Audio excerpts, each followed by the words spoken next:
100 days. Before we begin, I want to acknowledge that the bipartisan Take It Down Act passed the House last night. This important legislation was championed and guided through Congress by our wonderful First Lady, Melania Trump, including through her direct advocacy on behalf of survivors during her passage efforts. The Take It Down Act criminalizes the publication of non-consensual intimate imagery and requires social media and similar websites to remove such content within 48 hours of notice from a victim. The First Lady thanks all those who voted in favor of this important legislation, and the President looks forward to signing it when it arrives on his desk. Today officially marks 100 days of promises made and promises kept by President Trump. This has truly been the most historic start to a presidency in American history. After building the greatest economy in the world in his first term as president, President Trump is in the process of doing that all over again. The American people trust in President Trump. Since his first day in office, President Trump has focused on defeating the Biden inflation crisis, bringing down the cost of living, and making the United States the best place in the world to do business, invest, create jobs, and innovate. And President Trump's efforts are working. 345,000 jobs have already been added since the start of President Trump's term. Last month's jobs report saw nearly 100,000 more jobs than economists predicted, and it was the fourth highest month for private payroll growth in the past 2 years.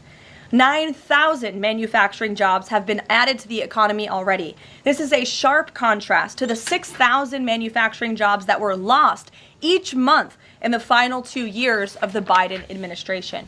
The U.S. employment rate remains at historic lows. And thanks to President Trump, Americans are seeing price relief for the first time in years. The last inflation report showed the first consumer price decline since the COVID pandemic, a decrease in energy prices, and real average hourly wage growth.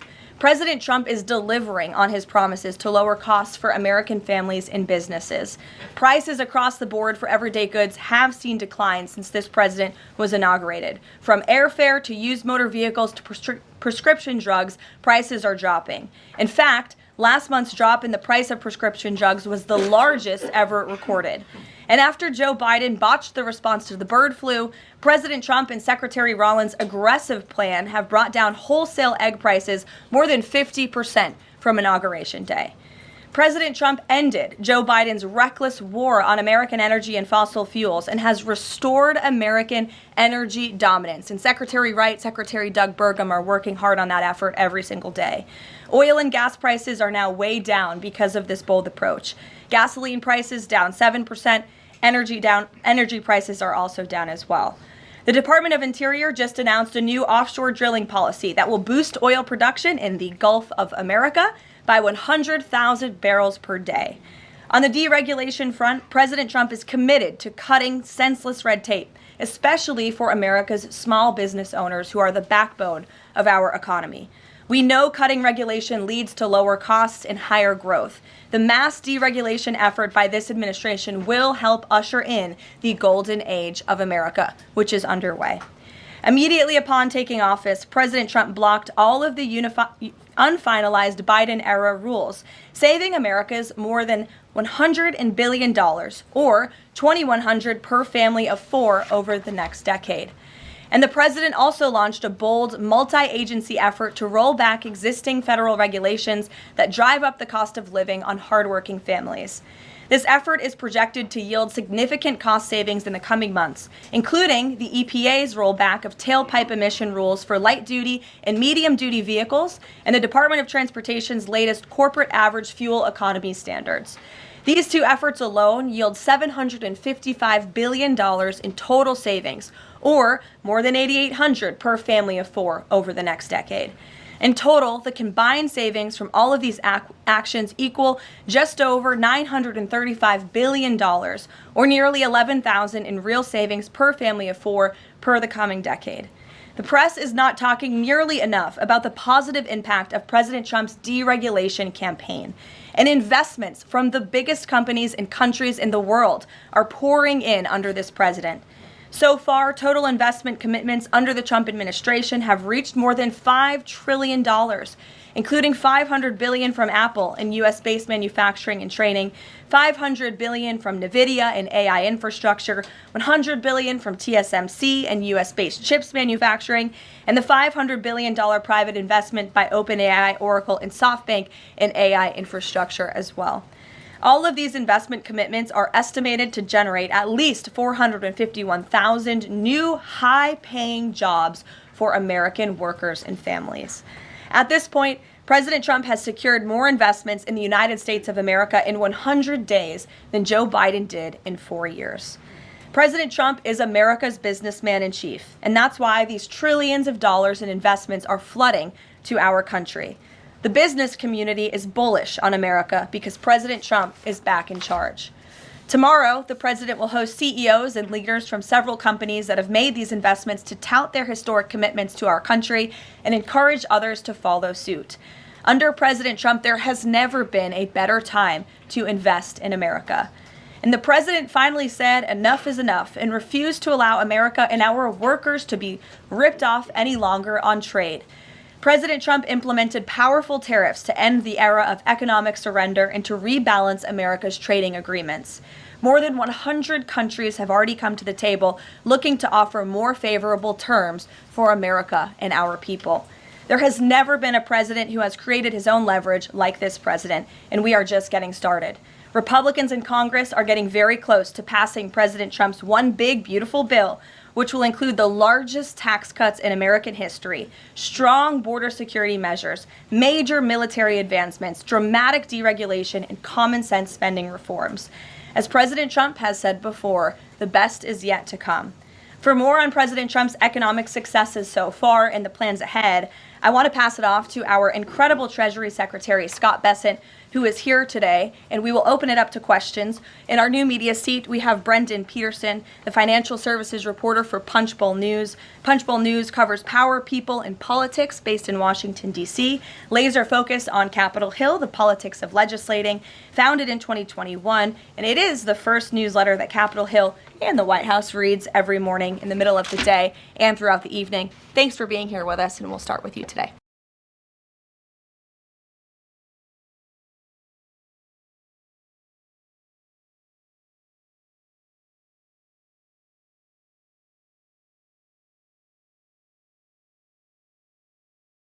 Wow. Thanks again, guys, for coming back. Thanks for coming back to Rob's Reacts TV. Man, this is amazing. I just wanted to get this started and say thank you for subscribing. I want to say thank you for coming back. And man, this is a good one. You guys are going to really like this one. She's on fire, he's on fire, and there's a lot of good things coming to America. No taxes and everything. They're going to start talking about some of this stuff. Thank you again for subscribing, and watch this and enjoy, guys.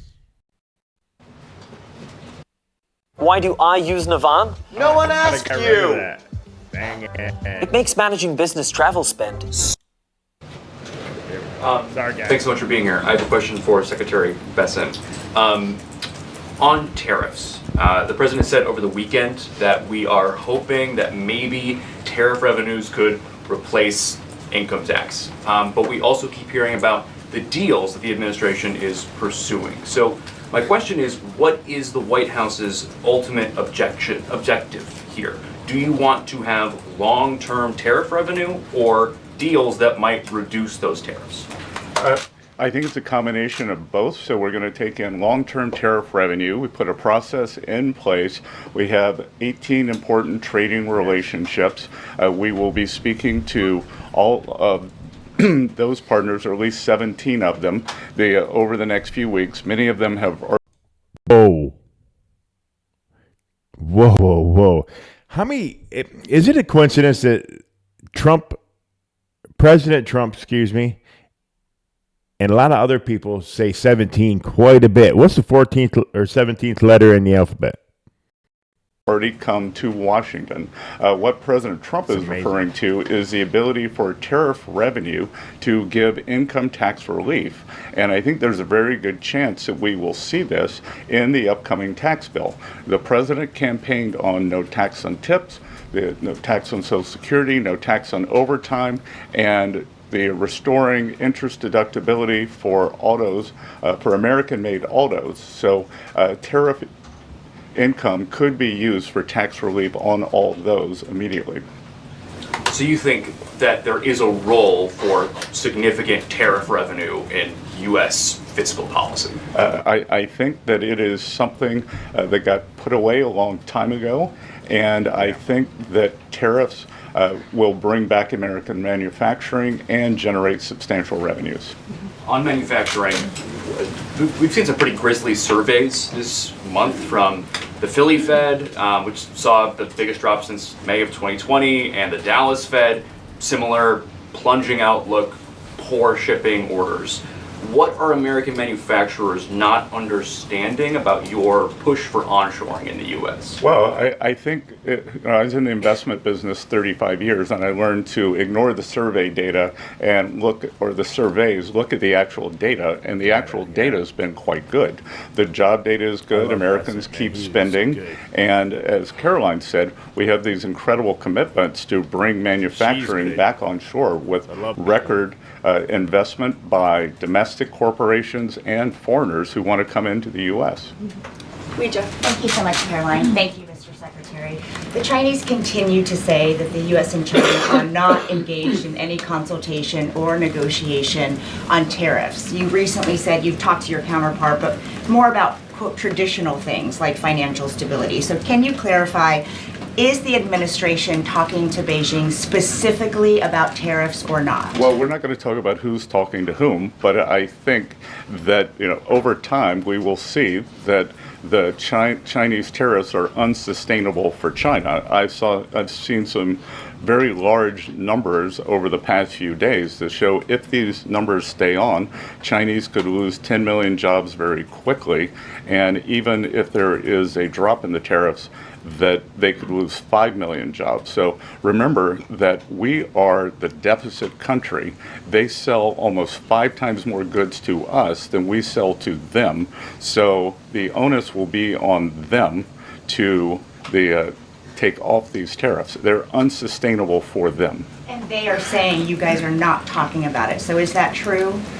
Look, they have a different form of government. They're playing to a different audience.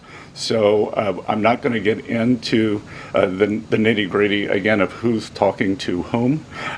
But as I said, I believe for the Chinese, these tariffs are unsustainable. And very quickly, 2 days ago, you said you didn't know if President Trump had spoken to Xi Jinping. Do you know now? Again, I would say Caroline and I have a lot of jobs around the White House. Running the switchboard isn't one of them. Bloomberg, go ahead. Secretary Bessent, thank you so much for being here this morning. You've talked about the importance of giving investors certainty when it comes to the market, yet the Trump administration is continuing to negotiate several complex trade deals in a very sort of compressed time frame. When do you expect you'll be able to give the market some certainty around those deals? Do you have a deadline? Is it the 90-day pause? What are we looking at here? Why spend spring break stuck onshore when you can be catching fish offshore? Good question. And I think one thing that has been a little disconcerting for the markets is, President Trump creates what I would call strategic uncertainty in the negotiations. So he is more concerned about getting the best possible trade deals for the American people. We had 4 years of bad deals for decades of unfair trading, and we are going to unwind those and make them fair. What we are doing is we've created a process. I think the aperture of uncertainty will be narrowing, and as we start moving forward announcing deals, then there will be certainty. But certainty is not necessarily a good thing in negotiating. Mr. Secretary, last night there were reports on the administration sort of walking back a little bit on the auto tariffs. Can you sort of just elaborate on that decision there and what we can expect going forward, and why sort of the shift in those auto tariffs? Well, President Trump has had meetings with both domestic and foreign auto producers, and he's committed to bringing back auto production to the U.S. So we want to give the automakers a path to do that quickly, efficiently, and create as many jobs as possible. Jasmine. Thank you so much, Caroline. Thank you, Secretary. Before we get started there, President Trump promises American astronauts will plant the U.S. flag on Mars. Wow. Let's see how that goes. Back on China, does the administration anticipate supply chain shocks or supply shocks coming now that cargo shipments from China are significantly down? And if so, are there plans in the process of how to address that? I wouldn't think that we would have supply chain shocks, and I think retailers they have managed their inventory in front of this. I speak to dozens of companies, sometimes daily, but definitely weekly, and they know that President Trump is committed to fair trade and have planned accordingly. And then second question, can you outline the timeline for when you think some of these deals, particularly with your Asian countries like India, Japan, South Korea, you may have an announcement? I'm glad you brought up our Asian trading partners and allies. They have been the most forthcoming in terms of doing the deals. As I mentioned, Vice President Vance was in India last week.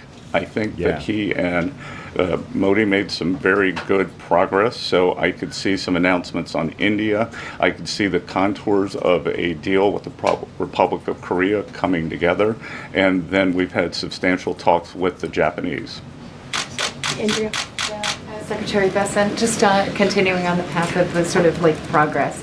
You said yesterday, I think, that it was could happen as early as this week or possibly next week. Can you give us a bit of a timetable? And then I wanted to ask about South Korea specifically. They've said that they probably won't be able to make a comprehensive deal until early July because of their elections. Japan also has elections. And to what extent are domestic factors complicating your efforts? Canada just had an election.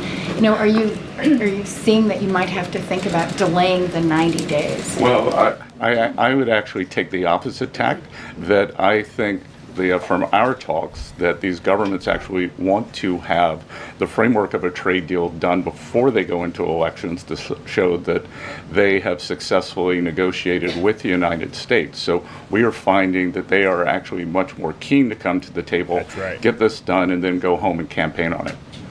Sean? I'm sorry, did you have a comment on whether something could happen this week or next week? For a deal. So, you said yesterday. Again, I think that we are very close on India. And in India, just a little inside baseball, in India, in a funny way, is easier to negotiate with than many other countries because they have very high tariffs and lots of tariffs. So it's much easier to confront the direct tariffs when as we go through these unfair trade deals that have been put in over decades, that the non-tariff trade barriers can be much more insidious and also harder to detect.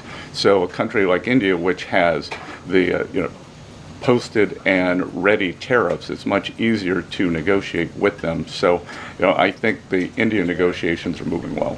Sean? Hi, Mr. Secretary. So it was reported this morning that Amazon will soon display a little number next to the price of each product that shows how much the Trump tariffs are adding to the cost of each product. So isn't that a perfect crystal clear demonstration that it's the American consumer and not China who is going to have to pay for these policies? I will take this since I just got off the phone with the president about Amazon's announcement. This is a hostile and political act by Amazon. Why didn't Amazon do this when the Biden administration hiked inflation to the highest level in 40 years? And I would also add that it's not a surprise because, as Reuters recently wrote, Amazon has partnered with a Chinese propaganda arm. So this is another reason why Americans should buy American. It's another reason why we are onshoring critical supply chains here at home to shore up our own critical supply chain and boost our own manufacturing here. Is Jeff Bezos still a Trump supporter? Look, I will not speak to the president's relationships with Jeff Bezos, but I will tell you that this is certainly a hostile and political action by Amazon. And Secretary, if you have anything to add. Yeah, I would also add that the bringing down the terrible Biden inflation has been a priority for the first 100 days of the Trump administration, and President Trump has done a great job of leading that since January 20th. interest rates, mortgage rates are down, gasoline and energy prices are down. We're expecting the further decreases. And as Caroline said, the big tax on consumers that goes unnoticed is deregulation or regulation, and we are deregulating and bringing that down. So, from a household income point of view, we would expect real purchasing increases. Yeah. We've seen them over the first 100 days, and we would expect that to accelerate. We are doing peace deals, trade deals, tax deals, and deregulating. And the deregulation is a longer lead time, but I think by the third and fourth quarters, that's really going to kick in. Kelly, go ahead. Thank you, Caroline. A question for you and Secretary Bessent. We talk a lot about volatility and uncertainty in the marketplace, and the president has stated all along that he's more concerned about mainstream America, the American worker. You just talked about deregulation and this entire fair trade and reciprocals. What is your message to the American people in terms of letting them get through this disturbance and the outcome being greater and a greater good for the American worker, the American people, the American families? I would Book on dollar.com to get our lowest rates. Why are you in my house? Oh, I gotta fix this. It starts small, doing what you can when you can. Sorry, guys. I will fix it. Say, trust in President Trump. There's a reason he was reelected to this office. It's because of the historic success of his economic formula in the first term. And as I laid out at the beginning of the briefing and the Secretary has talked about and the President talks about every day, there's a proven formula that works. Massive deregulation, energy independence, and tax cuts, which are coming. And the Secretary is working very hard on that with our counterparts on Capitol Hill. If you want to talk about that, that's a huge deal to put more money back into the pockets of hardworking Americans. As for the fair trade deals the President is trying to negotiate, he's not just righting the wrong of the mess that he inherited from the past 4 years of the Biden administration. This is a mess that has been created for the past 4 decades that has sold out the middle class, that has moved jobs overseas. You think about our heartland, middle America, what towns used to look like, what they look like today. President Trump wants to restore the golden age, and it's a process to do that. And that process is underway, but he's put together a fantastic trade team. Secretary Bessent, Secretary Lutnick, Jamieson Greer, all working incredibly hard on this effort 24/7. But tax cuts are coming, and that's key. And Mr. Secretary, why don't you talk a little bit about that? Yep. So it's really a three-legged stool in the economic policy. It's trade, it's tax, and it's deregulation. So we are in the midst of addressing, as Caroline said, these long-term trade imbalances. The tax bill is going much better than I would have thought when I took office on January 28th, and that's through President Trump's leadership. That Speaker Johnson, Leader Thune are united. Speaker Johnson, we had a very good meeting yesterday with somebody called the Big Six, NEC Director Kevin Hassett, myself, Speaker Johnson, Leader Thune, Committee Chairman Jason Smith, and Senator Crapo.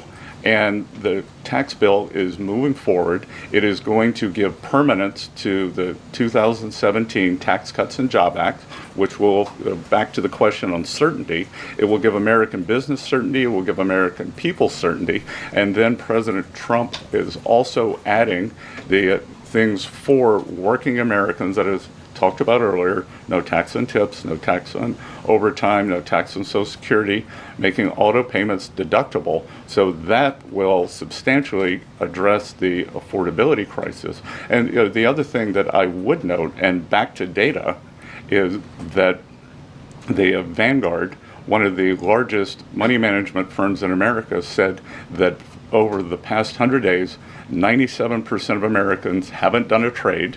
And in fact, individual investors have held tight while institutional investors have panicked. So individual investors trust, investors trust President Trump. Megan, in the back.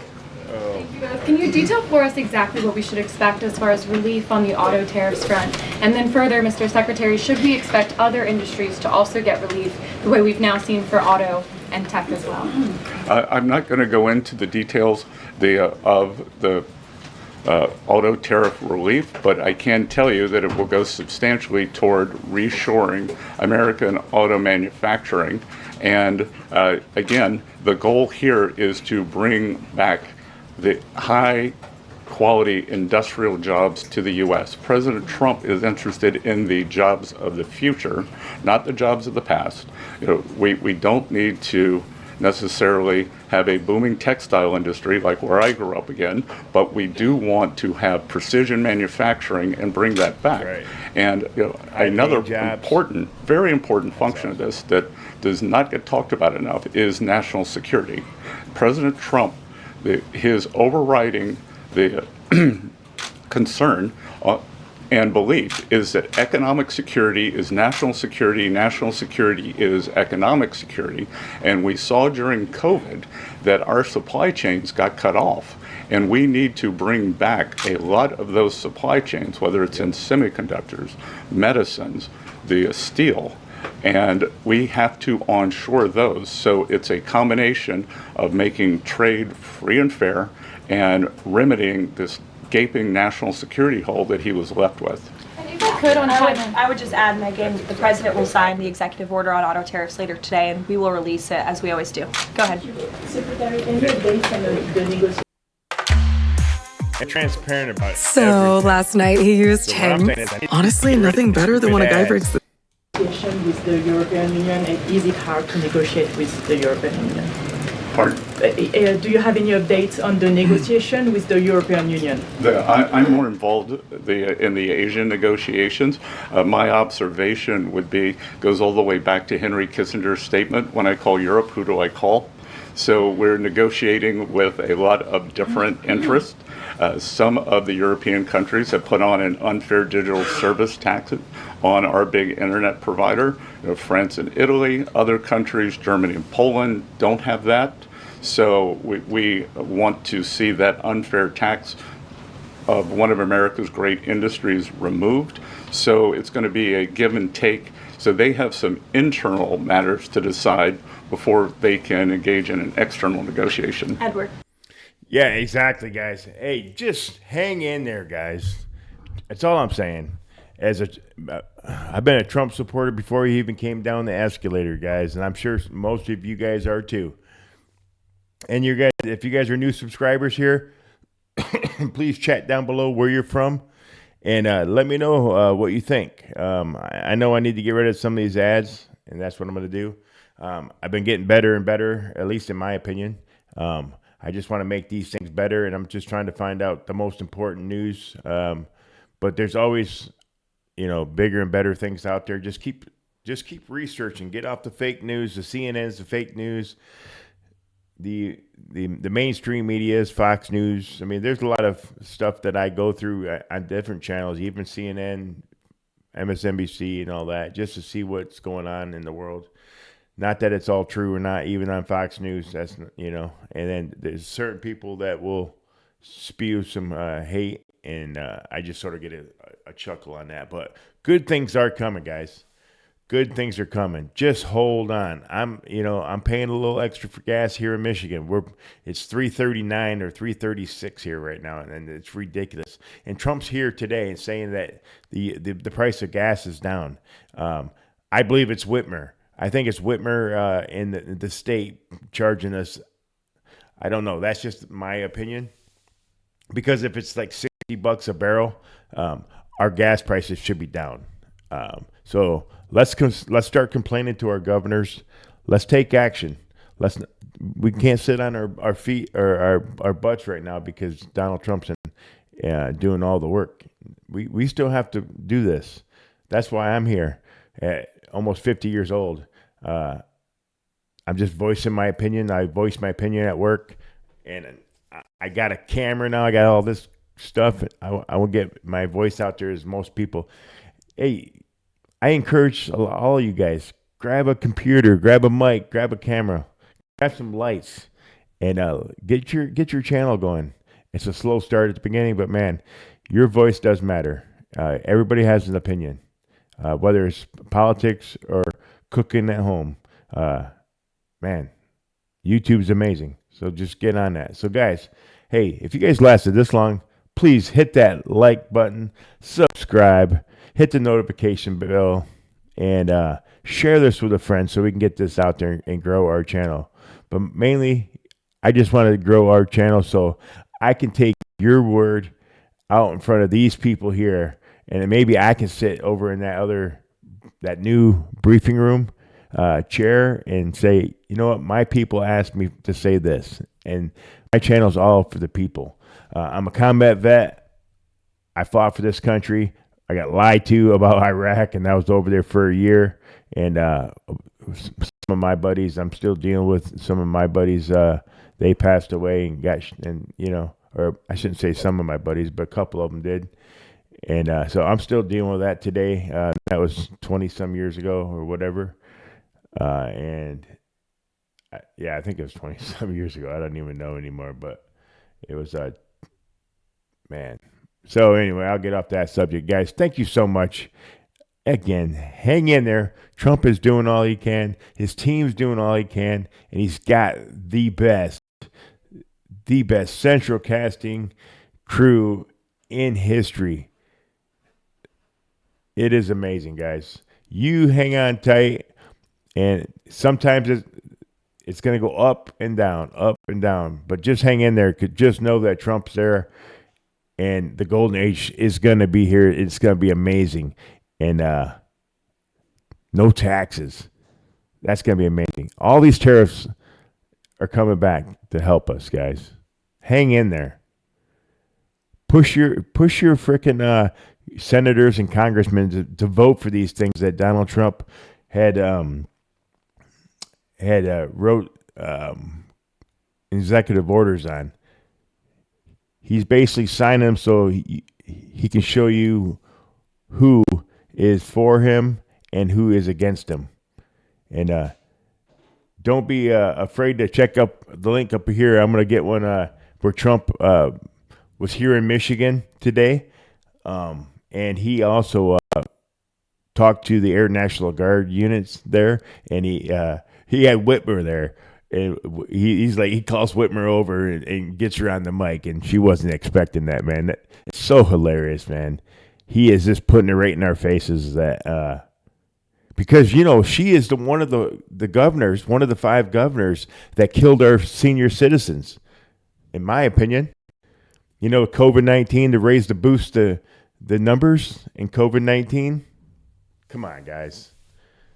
I think that's paybacks. He's paying her back, but she did a good job, he said. So check that one out, guys. You'll love that one. All right, guys. Ramble too much, but I love you guys. Thank you so much for subscribing, guys. And we'll see you guys on the next channel. Thank you, channel. Season. Say it. Episode, dummy. See you guys.